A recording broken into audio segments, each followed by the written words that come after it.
Okay, so I mentioned the experiment with the monkeys last time, and here's a new experiment with the monkeys that I read about. And again, these notes are actually from a couple days ago because I haven't actually caught up with my notes. But so let me just reiterate the way I remember the story. Basically, they were monkeys who were tasked with performing some task. I can't remember what it was. Maybe it was like recognizing a rectangle out of a set of squares or something like that. I can't remember. But essentially, when they performed the task, they would be rewarded with spinach. And the point of this experiment was to test the effect of dopamine. And when they got the spinach, they could see dopamine. And then when they got so this was actually a long time ago. So this was before we know as much as we do now about dopamine, of course. But so now I could just tell you what we know. But I think that these old experiments that kind of to give you some background on some of the things we know now are very interesting. Now you probably know those anyway. But so then at some point they switched the spinach with orange juice, and boom, they were like, okay, this orange juice is better than spinach, dopamine spike. But over time, what they saw was that as they took the orange juice more, over time the dopamine would go down, and eventually they didn't get dopamine for it. But they would keep doing the task, and they would keep getting the orange juice. And the point is, the dopamine is not a reward for an action; it's the anticipation of the reward. So the first time that they got the orange juice, the dopamine spikes. So and the point of it is to associate the action they did before with the good thing they got now. So dopamine is the signal to your brain that what you do now is good and that it's telling you to repeat it. That's why you chase dopamine. And so in the future, they noticed that the dopamine came before the orange juice came. So that was when they knew that the reward was coming. So because the dopamine wants to build the habit essentially. And so over time, the dopamine goes down because now the monkey already built the habit of doing X to get Y. They perform the same task to get the same reward. They've built this habit of action reward system. For example, originally maybe you get dopamine for drinking water or performing tasks that your body wants you to do, and then it stops giving dopamine because now you know to do it. So dopamine is the habit building system that encourages behavior. Now the problem is, of course, that it can encourage bad behavior because you can get dopamine from things that are unhealthy habits. But anyways, we can't forget about that because that's not the point of the story right now. The story isn't finished yet. Actually, I don't have a single point of the story, but basically this is the story, and then these are just observations that they made. Okay. So after they found that the dopamine wore off and that they didn't get dopamine from it, that doesn't mean that they don't want it. It's simply the expectation of reward before that was coming. And then if they were to go back to spinach, like if they stopped giving the orange juice and they gave them spinach, they would fly into a rage because they expect the juice, and now they take the juice for granted because it's simply an assumption of the baseline expectations. Now it is no longer an expectation of a reward; it is an expectation of kind of like entitlement, something that is owed to them. And so, well, you can think of this as a lots of bad habits, maybe fast food, video games, social media, maybe medication that makes you feel good momentarily, and then you build the habit, and over time maybe it doesn't even make you feel good, but you've built the habit. You can think of it as basically any addiction, most addictions: alcohol, smoking, drugs, masturbation, and probably a lot of good habits too, like exercise. Maybe, I guess, I don't know enough about exercise. Studying can actually cause this in some cases, I believe, because if you feel good after studying, like, oh good, I did that, then you start to build a habit of doing it. um if you take if you maybe are take more hygienic practices, you start showering every day or something, you could force yourself to do something difficult, maybe, I don't know, but these are just suggestions. Anyways, so depression, I don't know why I wrote this. I don't know what I listened to that made me write this, but maybe I wrote depression perhaps is simply not feeling any desires. There's nothing that you really feel a desire for, including change. You don't desire change. You want change, you would feel like you would like it if things changed, but you don't desire change. You don't genuinely like want anything. And so maybe that's I don't know why I wrote this or what prompted me to write this, but I wrote technology detox with a question mark. So I guess I heard something that made me think that maybe it's this like what was the word? This very kind of brain dead, sluggish, empty-minded, mind-numbing process of just using technology that gives you this numbed desire for anything. So maybe I don't know what it is I heard, but maybe the technology detox can help with some forms of depression. I don't know. I just wrote this. I don't know. I don't remember what it was. It was a few days ago. Okay. Courage is external. So this was I don't remember where I heard this, but essentially I originally heard it from Simon Sinek, and that's the version that I remember the best. It was mentioned in a book though, and I don't remember exactly what it was. But courage is external. Courage comes when you feel like you have sufficient support so that nothing will go wrong if you fail. And then you build the muscle of courage, and eventually you can be courageous. So when you have the habit of doing things that you fear, then you no longer fear itself, and that's when you become a courageous person. But initially, courage is built from not doing scary, not finding it scary, but finding it scary and either knowing that you'll be fine because you know that the failure is not that bad, or actually it's always going to be because you know that failure is not that bad, or because but it's usually from external support of the people around you that make you feel the courage to face things head on, because you know that you'll be fine because of the people around you. And the way Simon Sinek says it is that every person who's courageous and does courageous things answers when faced with the question, how did you do it, or why did you do it, they answer with, because they would have done it for me, when they do courageous things. Okay. You're going to try new things. Okay, I'm just going to read the note first. I don't remember what the context is. You're going to try new things. Some of them you will improve faster than others. You may feel like you've found the shit, but if you follow through with high expectations, you will face others like you eventually as you climb the ladder, as you beat people up, and then you show that you're better than others, but you're going to face other people who are better than others, because that's how percentiles work. And as you start to interact with the people at the same percentile as you, you will lose that feeling of feeling like you found the shit. This is a crossroads with three choices. You can quit, you can be competitive about it, or 3, you can analyze if you would enjoy it regardless of whether or not you have the feeling of just winning without effort. So if you enjoy the activity, or you just enjoy winning without effort, winning easily, feel serotonin, feeling better, feeling confident. And so a lot of the times when you find something that you love as a kid, it's often because you get good at it better than others. And the feeling of being good at something is oftentimes what makes you love it. So actually, I wrote this today, I believe. Perhaps focus. So when you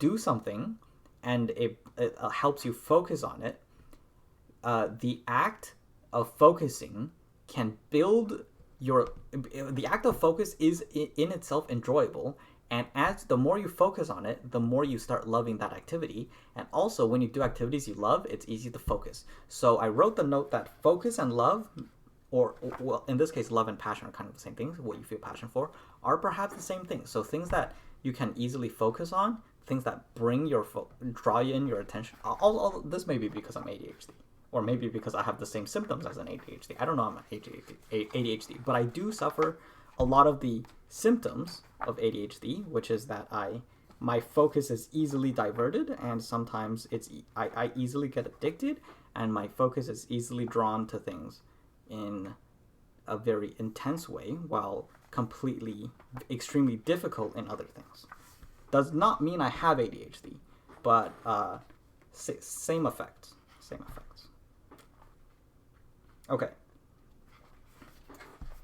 Anyways, so yeah, So when you start something and you enjoy it, a lot of the time it's going to be because it's the feeling of fast improvement that is so pleasurable. And then as you face people who have the same experience, sometimes that makes you hit a wall and quit. Other times it makes you feel competitive and drive. And my suggestion is the third one, which is to see if it's the activity you enjoy or if it's the fast improvement you enjoy. Because the fast improvement is going to stop, but if you enjoy the activity, that may not stop unless you try to make it a job, in which case that can ruin it sometimes for some people. Okay, motivator for change was seeing. I listened to some guy who was like depressed, he was a loser, and then eventually he became a Marine, and then he found like the people around him, the brothers, that made him feel more fulfilled about what he did, and so on. And so like his life completely changed from someone who was like a bum and depressed to an elite Marine. And he said that what allowed him to do it was someone he knew in the same position as him doing it, and he was a little bit further on the path. And 2 weeks after the guy started trying or joining the Marines or whatever it was, 2 weeks on that guy's journey, he asked him, how was it? And the guy replied to him, you gotta try it. And that trust, because he knew they were the same experience, the trust that of that person telling him you gotta try it was enough for him to genuinely feel that he should try it, and so he tackled it. So a lot of the time it's not it's not that other people's there's two elements, right? It's like who says it and what they say. And if you put enough value on these two things, they can completely transform your life. So but the problem comes is that when a lot of the time for these people, they don't have anyone that they trust deeply enough or resonate deeply enough or feel connected to deeply enough in terms of sharing an experience that as they change, they would genuinely feel that level of like intrinsic connection to what they are pursuing that motivates them to follow the same change, I guess. But I thought that was a very nice story where in terms of what allowed him to start that change, make that decision to change himself. Okay. Oh my goodness gracious. Okay, so I'm also listening to a different book, which is called Engineering by Sadhguru, and there's a story in it. It's I guess a parable. It's not a real story, but this is actually a crazy story about personal responsibility. Every single book you will listen to self responsibility, because the thing is, you can't change yourself without understanding that you have the ability to change yourself, and that's ultimately what responsibility is. And so because responsibility just means taking control of the fact that between event and reaction you can make a choice. That's all responsibility is. God is responsible. Whatever God means, it is that which is responsible for all between events and the reaction of the universe. Whatever, when you drop an apple, that is the laws of the universe, and whatever you believe to be true, whatever God is in your books, designed those rules of the universe, which include gravity, and so it is the background of gravity, in this case, the apple falling to the floor. So it's your event is dropping an apple, the reaction is the apple falling. So responsibility is what determines these two things. Okay, so for example, if I get hit or a ball flies at me, I have the ability to between seeing the ball and acting. So I can either dodge, I can try to catch it. I have choices. Now, a lot of the time, we don't put thought into our actions. And the thing about responsibility is that they suggest, essentially, to put thought inside your actions. So to pause before you react and go, do I want to react this way? That's all responsibility really means. Okay. So, so this is the story. Oh my goodness, this is such a, okay. It was a story about a couple, and the door was open, and then neither of them wanted to close that door. So the wife said, go close the door. And she's feeling, I always have to tell him what to do. These small things. I have enough of it. I'm not going to close the door. And the husband's thinking, if I close the door, I'm just going to be a doormat. She just always nags at me. I'm not going to close the door. I don't want to just have to listen to her every single time. So neither of them close the door. And so he says, I'm not going to eat dinner, or I'm not going to go to sleep until you close the door, or whatever. I'm going to sit on. No, I'm not going to speak until you close the door. And the wife says, fine, I won't speak until you close the door. So they sat down on the couch with their arms crossed, refusing to speak, because the one who speaks first has to close the door. I can't remember exactly how the story goes, but essentially the first person to speak closes the door. So they're just sitting on the couch. They're not doing anything. Time ticks. And as the hours fly by, the dinner starts getting cold, and then the door is still open. It reaches nighttime, and some rogues pass by. And so when the rogues pass by, they see the open door. So they're curious. They look inside and they see two people sitting on the couch, motionless. And so they're confused. But their curiosity is piqued. So they decide to test it. They walk inside. There's no reaction from the couple. So they see the food. So they start to eat the food, and there's no reaction from the couple. The rogues are very piqued in interest. So they finish the food, and there's no reaction. And one of the rogues was curious, so he kissed the wife, and there's no reaction. And so at this point, the rogues are creeped out, and they decide to leave. But one of them wants to leave a mark, so he decides to shave off the husband's mustache before he leaves. And so at this point, the husband says, "Okay, fine, I'll close the door." And then, but like as the rogue approaches him with a razor. And this is such a funny story if you think about it, because obviously it's an exaggerated story to get the point across. Naturally, people aren't going to go that far over a closed door. You're not going to let them eat your food and kiss your wife, sure. But if you think about it, a lot of the time, when you feel that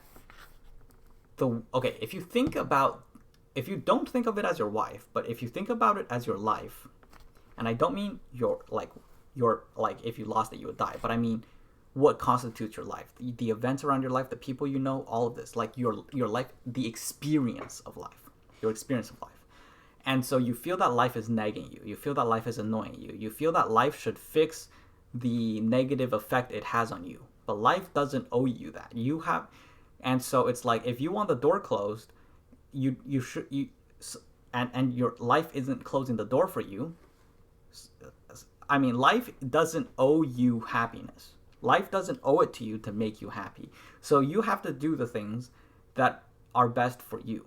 And in this case, it's going to be closing the door. Because if you sit there in rebellion against the unhappiness you feel with life, it's never going to get fixed, right? So in this context, the wife is your life.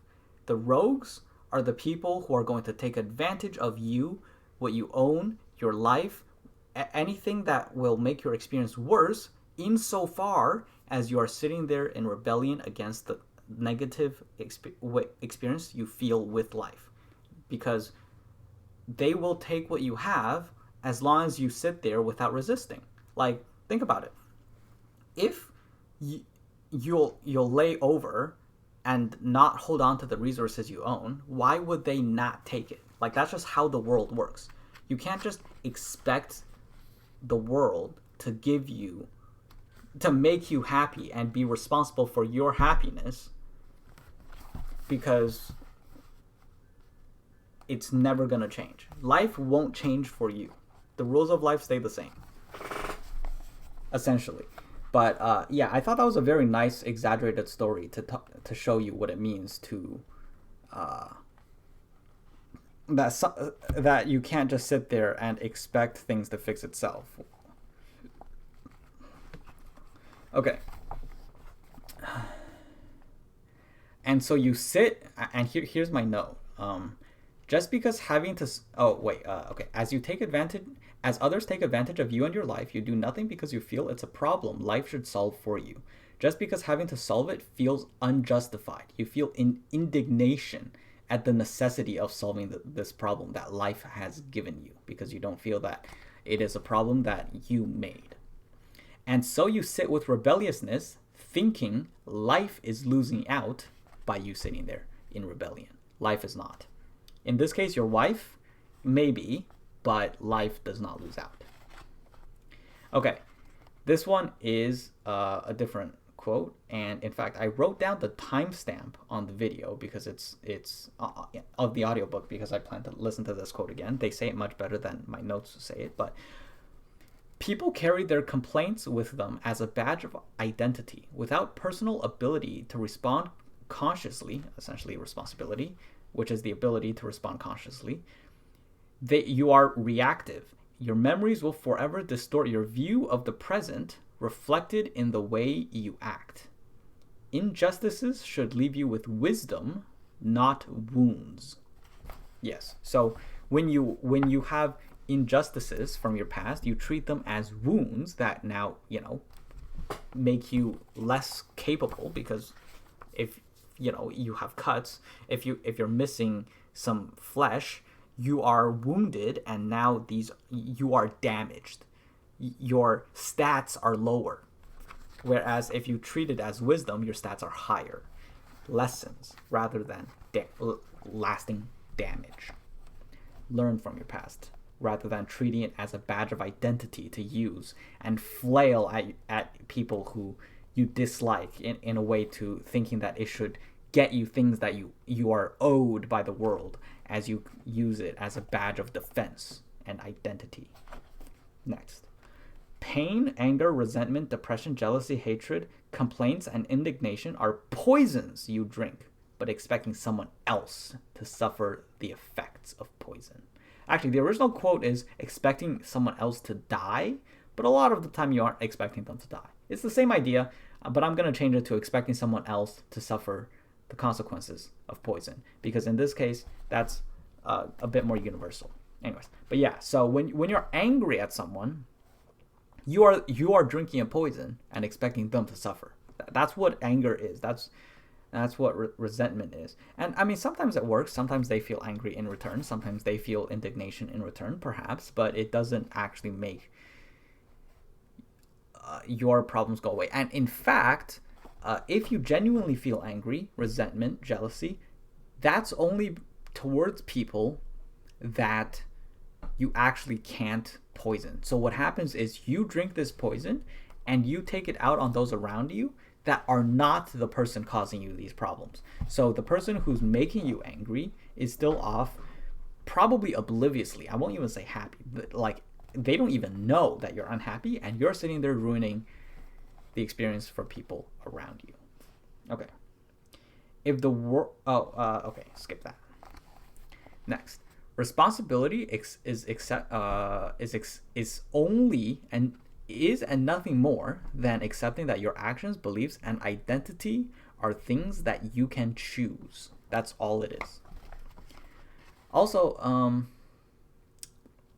there's a saying in the book which is saying you have things in your life that you could do, should do, but don't do.